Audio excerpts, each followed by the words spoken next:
Hello everyone friends, Haryana में group C और group D की नौकरी पाने के लिए अब कैंडिडेट्स को कॉमन एंट्रेंस टेस्ट सीईटी से गुजरना पड़ेगा और इसके लिए आज से ओटीआर पोर्टल ओपन हो गया है, जिसमें आप वन टाइम रजिस्ट्रेशन फिल करेंगे, वन टाइम रजिस्ट्रेशन करवाएंगे।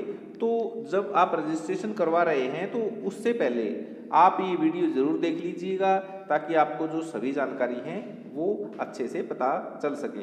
तो यहाँ पर मैं आपको बता देना चाहता हूँ कि यहाँ पर देखिए कि हरियाणा में यदि आप ग्रुप सी और डी की नौकरी प्राप्त करना चाहते हैं तो इसके लिए एक कॉमन एंट्रेंस टेस्ट की प्रक्रिया अपनाई जा रही है और उसके लिए ओटीआर वन टाइम रजिस्ट्रेशन आपको करवाना अनिवार्य है। तो जो वन टाइम रजिस्ट्रेशन है उसके लिए क्या है कि यहाँ पर देखिए मैं आपको दिखा देता हूँ कि वन टाइम रजिस्ट्रेशन के लिए सभी यहाँ पर ये लिख रहा है कि दैनिक सवेरा को मिली जानकारी के मुताबिक हरियाणा सरकार या बोर्ड निगमों की ग्रुप सी और डी की सरकारी नौकरी और शिक्षा विभाग की गैर राजपत्रित पदों के लिए जो उम्मीदवार आवेदन करना चाहते हैं उन सभी को वन टाइम रजिस्ट्रेशन करवाना अनिवार्य है। तो जो खास करके एजुकेशन के लिए इन्होंने बोला है, तो एजुकेशन में जो प्राइमरी टीचर हैं और जो ट्रेंड ग्रेजुएट टीचर जिसको हम टीजीटी बोलते हैं उनके लिए भी ये प्रक्रिया लागू होगी। तो यहाँ पर इनमें इसके लिए जो सभी जो दस्तावेज हैं उनको इसमें उन सभी को वन टाइम रजिस्ट्रेशन करवाने के साथ साथ जो दस्तावेज हैं उसमें सामाजिक और आर्थिक मानदंड से संबंधित अपनी कैटेगरी के जो दस्तावेज हैं, अनुभव और शैक्षिक योग्यता और अन्य दस्तावेज अपलोड करने होंगे। कहने का मतलब ये है कि जो आपके सभी डॉक्यूमेंट्स हैं उनकी जो फोटोकॉपी है और वो विद सिग्नेचर, आपकी सिग्नेचर के साथ वो आपने अपलोड करनी है।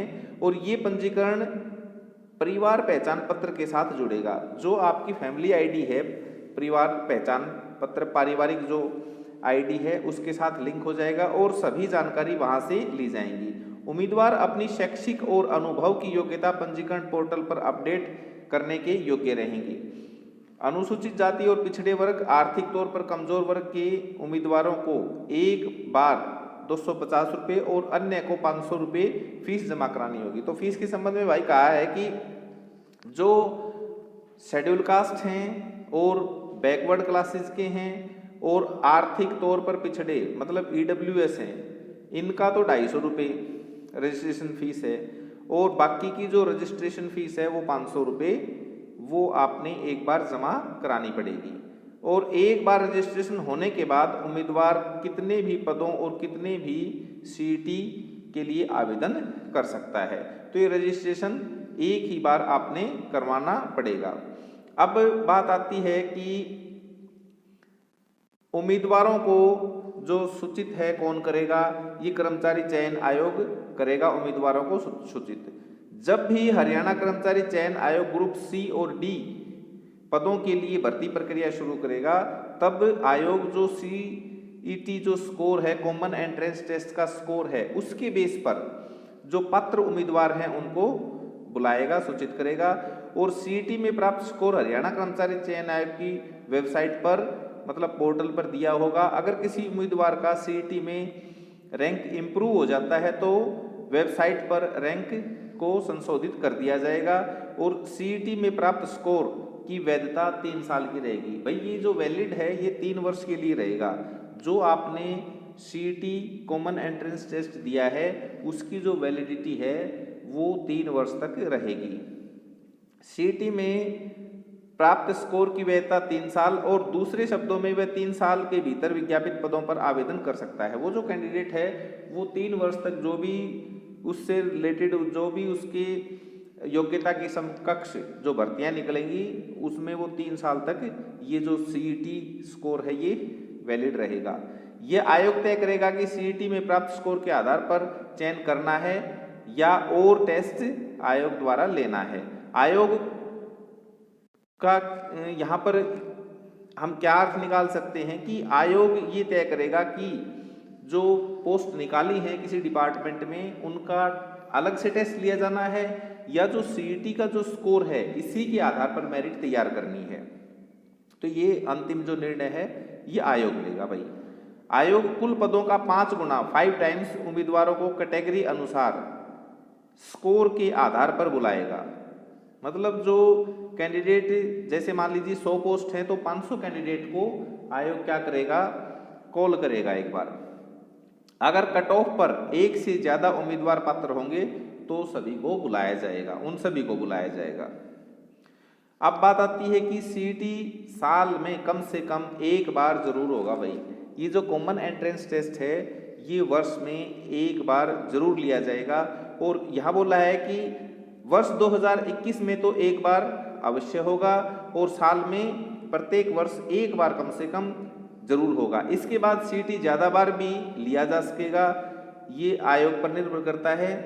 ग्रुप डी पद के लिए जो उम्मीदवार सीईटी में बैठना चाहता है वो कम से कम 10वीं पास होना जरूरी है और ग्रुप सी के लिए +2 पास होना जरूरी है। तो यहाँ पर क्वालिफिकेशन निर्धारित कर दी है भाई कि जो ग्रुप डी के लिए अप्लाई करना चाहता है तो वो सीईटी में कम से कम वो 10वीं पास होना चाहिए, वही सीईटी एग्जाम दे सकता है। और ग्रुप सी के पदों के लिए जो क्वालिफिकेशन है वो +2 कम से कम पास होना जरूरी है। इसी तरह ग्रुप सी के दूसरे पदों के लिए न्यूनतम योग्यता पास करना जरूरी होगा और सीईटी में बैठने के प्रयासों पर कोई रोक नहीं होगी। जो उम्मीदवार सीईटी पास कर लेगा उसके पास विकल्प होगा कि वह अपना स्कोर बढ़ाने के लिए सीईटी में दोबारा बैठ सकता है। आयु में ऊपरी सीमा अनुसूचित जाति, पिछड़ी श्रेणी और अन्य कैटेगरी के लिए प्रदेश सरकार के नियमों के मुताबिक छूट रहेगी। सीईटी में परफॉर्मेंस के आधार पर स्कोर दिया जाएगा। देखिए जी, इसमें बहुत सारी बातें जो हैं वो स्पष्ट नहीं है कि जैसे इन्होंने यहाँ पर दिया है कि इसी तरह ग्रुप सी के दूसरे पदों के लिए न्यूनतम योग्यता पास करना जरूरी होगा और सीईटी में बैठने के प्रयासों पर कोई रोक नहीं होगी। तो यहाँ पर मान लीजिए किसी कैंडिडेट की क्वालिफिकेशन सिर्फ ग्रेजुएशन है तो वो जो कैंडिडेट है और उसने बीएड भी किया हुआ है तो क्या वो कैंडिडेट टीचर के लिए अप्लाई कर सकता है, क्योंकि उसके पास अभी एस्टेट नहीं है। तो इस तरह की जो भ्रांतियां हैं वो अभी पूरी तरह से इनको क्लैरिफाई नहीं किया गया है। इन सब बातों के लिए आगे और नोटिफिकेशन आते रहेंगे तो आपको अवगत करवा दिया जाएगा। तो यहाँ पर हम देख रहे हैं कि सीईटी के लिए जो सिलेबस है वो किस तरह का रहने वाला है। तो यहाँ पर जो सीईटी एग्ज़ाम है वो 100 नंबर का होगा, 100 मार्क्स का होगा, जिसमें 70% जो मार्क्स हैं वो general awareness, reasoning, mathematics, science, computer, English और हिंदी और संबंधित विषय के होंगे भाई। और जबकि 30% जो मार्क्स हैं वो हरियाणा का इतिहास है, करंट अफेयर्स है, साहित्य, भूगोल, सिविक्स और पर्यावरण और संस्कृति से संबंधित होंगे। मतलब ये जो रेशियो है ये 70-30 का बनाया है। 70 जो फीसदी है वो जो जीके है वो नेशनल इंटरनेशनल लेवल की होगी, जिसमें जनरल अवेयरनेस भी है, रीजनिंग भी है, गणित, साइंस, कंप्यूटर, इंग्लिश, हिंदी और संबंधित जो विषय हैं। और 30% हरियाणा के लिए हैं, जिसमें हरियाणा का इतिहास है, करंट अफेयर्स है, साहित्य, भूगोल और सिविक्स वगैरह है, हरियाणा की पर्यावरण और हरियाणा की संस्कृति से संबंधित जो है प्रश्न पूछे जाएंगे। तो यहाँ पर ये एक जो चीज़ है वो देखने वाली ये है कि जो सीईटी का जो स्कोर है वो कैंडिडेट के लिए बड़ा मायने रखेगा, क्योंकि बहुत सारी ऐसी पोस्टें होंगी जिसमें डायरेक्ट जो है सीईटी के स्कोर के अनुरूप ही कैंडिडेट को चयन किया जाएगा, कैंडिडेट का सिलेक्शन किया जाएगा। तो ये अपडेट थी दोस्तों। तो फ्रेंड्स, इस प्रकार की जो भी इंफॉर्मेशन आएंगी वो आपके साथ चैनल के माध्यम से वीडियो बना करके आपके साथ शेयर की जाएंगी।